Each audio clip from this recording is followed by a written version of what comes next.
มานี่ทุกคนเบานัดกับอะไรปลานิ่มเด้อมาไปตลาดนี่เอามาเห็ดหนึ่งปลากินเนาะแล้วก็มีผักกับมีเจลบักเป็นเนาะเป็นอาหารแรกมันฝนกับตกดินบ่เศร้าเลยพี่น้องเลยว่ามันสีเศร้าเนี่ยแต่ฝนก็ได้เนาะมาแซ่บๆน้ำกันนี่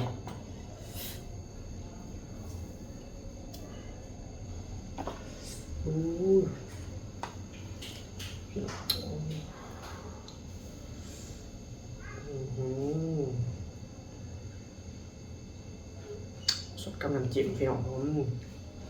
เจลเข้าเนี่ย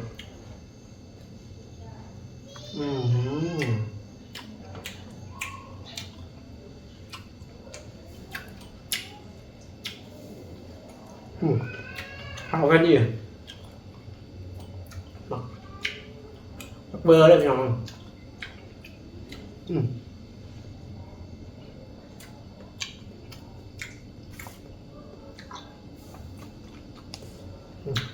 ตุ๋ยแจ่ว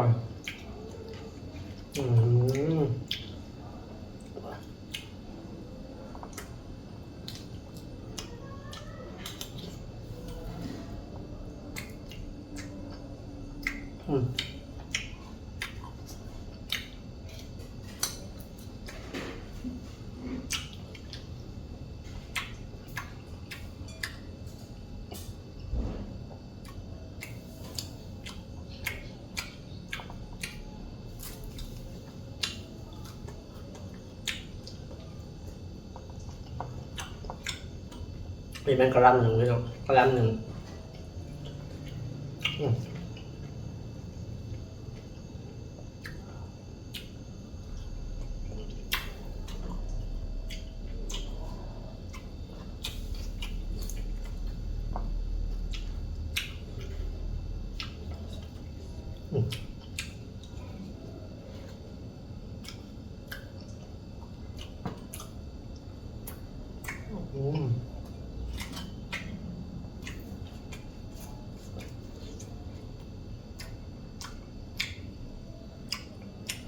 เข้า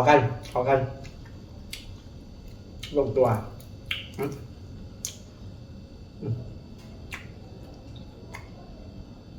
ทำเป็นเฮ็ด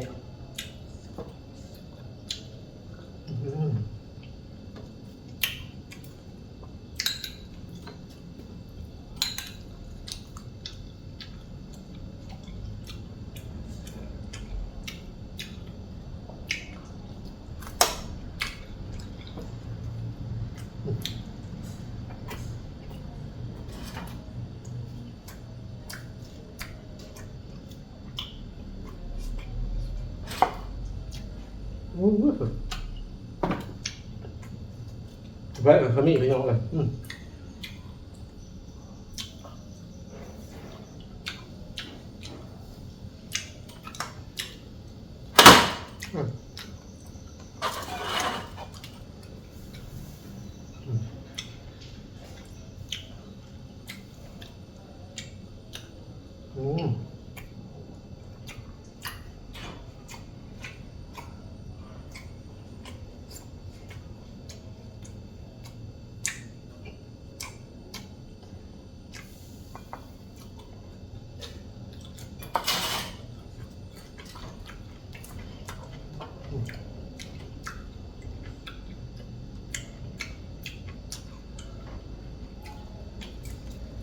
เอาลำหนึ่ง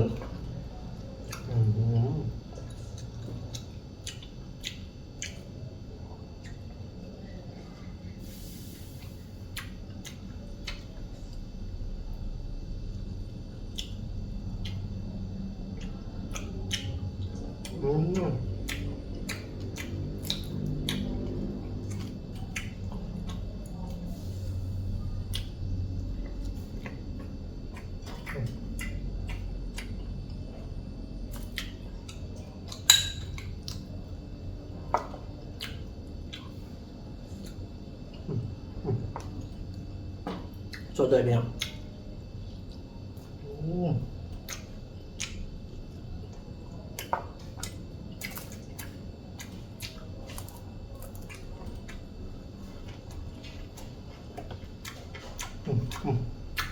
เยอะ